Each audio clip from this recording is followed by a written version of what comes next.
Hey everybody, it's Mood Disordered Mind, and today I wanted to go over specific symptoms of post-traumatic stress disorder that I experience. And first I wanted to talk about the causes. What, honey? Okay. First I wanted to go over the causes, like potential causes that can lead to PTSD. A natural disaster like Hurricane Katrina could definitely cause post-traumatic stress disorder symptoms. Any type of flood, fire, anything that's, traumatic in that way. Or maybe an event like an assault or domestic abuse, being in prison, war, terrorism, rape, any of those things that is traumatic for the person experiencing it. Now,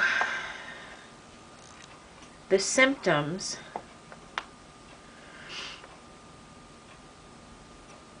how they have it on this website, it's divided into 3 different categories. And I'm just going to read it, what it says here.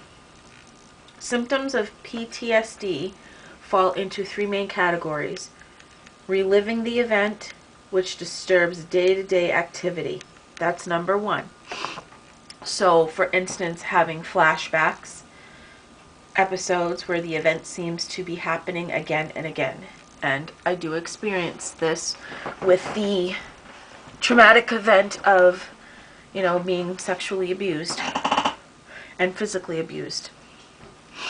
Repeated upsetting memories of the event. When these first happened, I thought about it all the time. And it wasn't like, I wasn't choosing to think about it. The memories would just pop in there. They were just, it was like this movie player that had no off button and was on repeat and never died. It was scary. It's not so bad now. I don't think about it as much, but there isn't a day that goes by that I don't think about the abuse that I endured. Repeated upsetting memories of the event. I think I just said that one. Flashback episodes. Those sound the same to me. So I'm just going to go to the next one. Repeated nightmares of the event. I do get nightmares. And when I have, for me, if I talk about in detail about the sexual abuse I endured by my uncle, most likely I will have a night terror. And I don't remember my night terrors. I do remember nightmares. They're usually about snakes. I hate snakes. I'm sure the snake is representing something. But I remember one time I was talking to my mother about it. She was asking me how I was feeling, and I was trying to talk about it, but it was so hard to get it out. And just talking about it for that 5 minutes, I ended up having a night terror that night. And for a couple nights after that, actually. And I hadn't had one in a long time because I hadn't talked about it. But then I talked about it and everything started to come to the surface. Strong, uncomfortable reactions to situations that remind you of the event. I can't say that I've ever seen anyone in person get hurt that way. But I've seen it on movies, and when I see it, it brings back memories. And sometimes I can't watch somebody being raped on a movie, or, you know, forceful sex or whatever. I sometimes can't watch it. It's gotten a little better over the years because I know that person can't hurt me anymore. But it's still there. That feeling is always still there. Number 2, avoidance. Emotional numbing, or feeling as though you don't care about anything. This happened when I was a teenager. And of course, being a teenager in and of itself is total chaos. Emotionally, everything. It's just, I was already not care. How can I explain this? I had been sexually abused before my uncle sexually abused me. And that stayed with me. I had been physically abused before all that had even happened. That stayed with me. So by the time I got to be a teenager, I was a very angry teenager. Very angry, very sad, very scared. And I didn't care about anything or anyone, including myself. I just didn't care. So I started to feel like I wasn't there.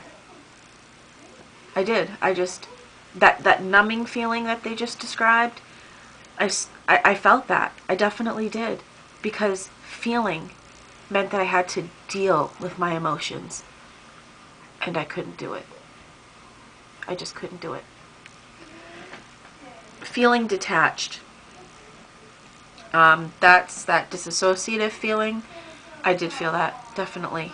Definitely. You don't feel part of yourself.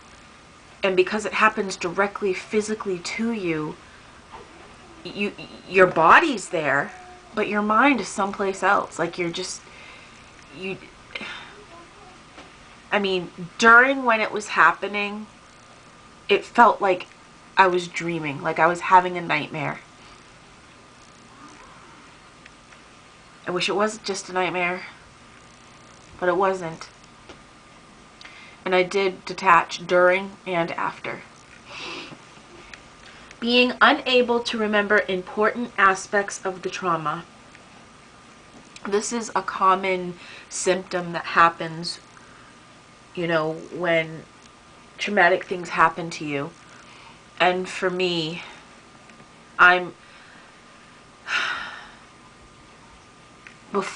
the strangers who did this to me, not my uncle, but the strangers. I remember more of what my uncle did because he is family.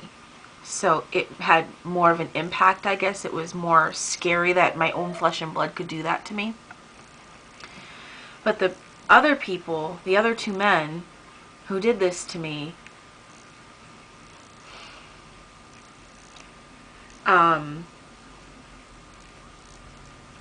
I was forced into going into court proceedings, because it happened to another girl too, and she wanted to do it. I wanted nothing to do with it, but I was kind of forced in. I was 8th grade at the time. 5th. I was in 6th grade at the time, I think. And so I was like 11. That's disgusting. I was 11. And we were forced to go, and we were made to get up to testify. Now, every time I talked to the people about what happened, I would remember something else. I would remember this. I would remember that. Because I didn't want to think about it. I didn't want to think about it. And being forced to talk about it made things come up. And unfortunately, because this particular symptom happened, which they should have taken into consideration, they said that my story kept changing. So therefore they had no grounds to hold them. So he was let go. Only one, they were brothers actually, and only one of the brothers went to court. The other one did not go to court, and you could tell that he was guilty. He held his head down. He was just, you could tell, and the judge was so angry with him. Oh my God! If the judge had the ability to kill with eyes, he would have been dead. He would have been zapped dead in his chair.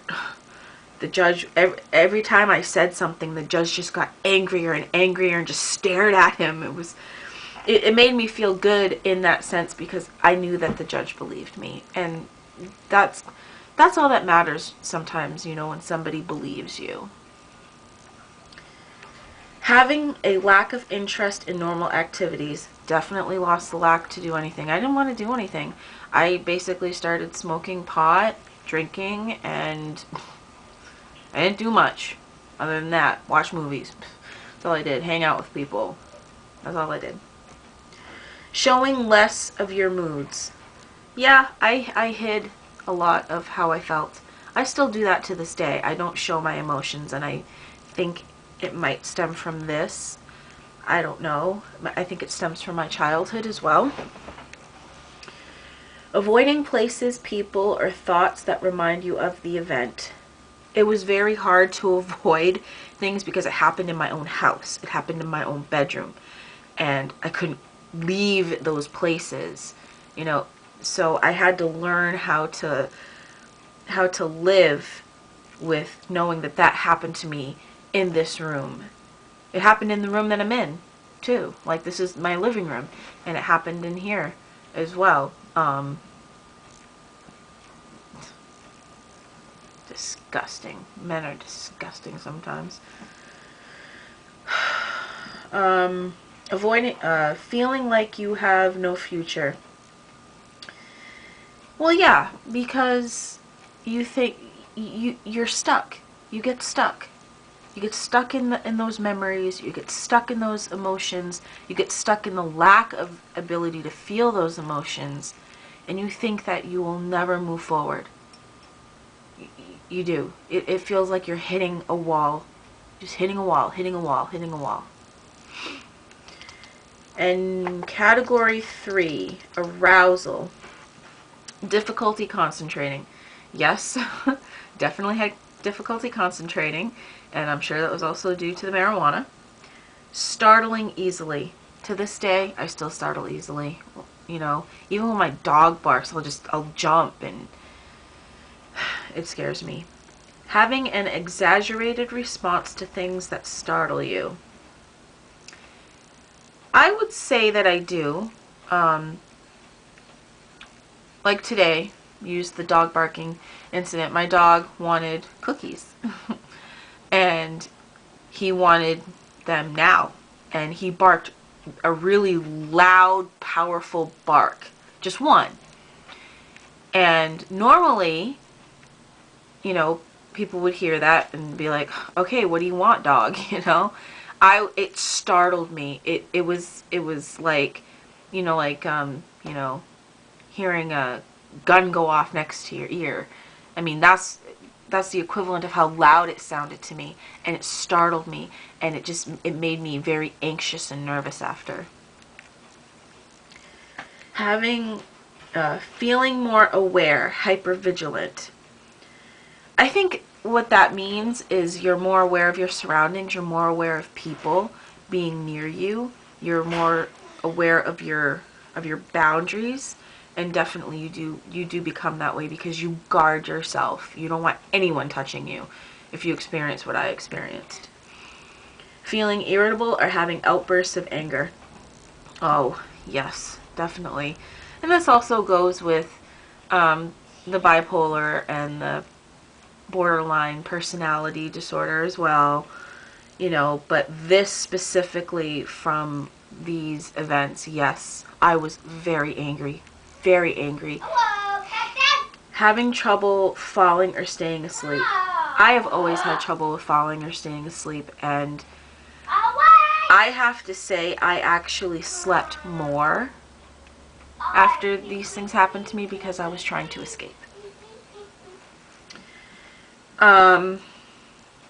And some other symptoms that you might experience, which are typical of anxiety, stress, and tension, are agitation or excitability.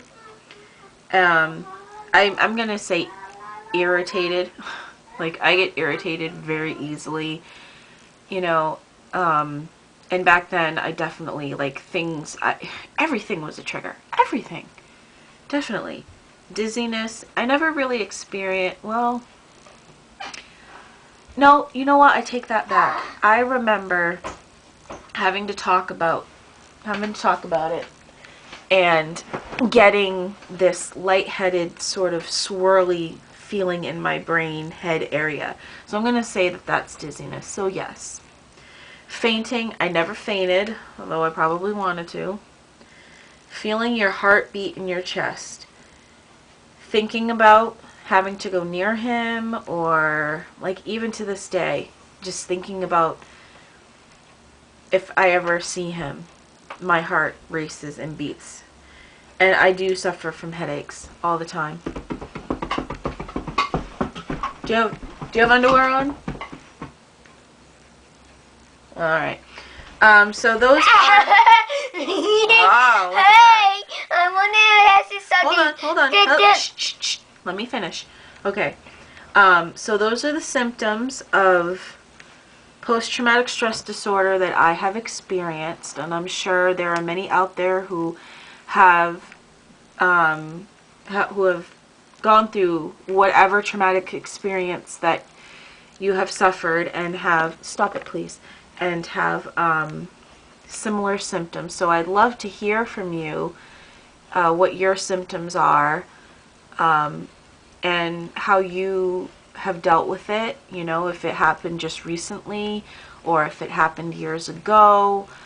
We're all in this together, you know, no matter what it is, and I hope that you can work through your issues, and that I can be a source of support for you. Bye. Wait.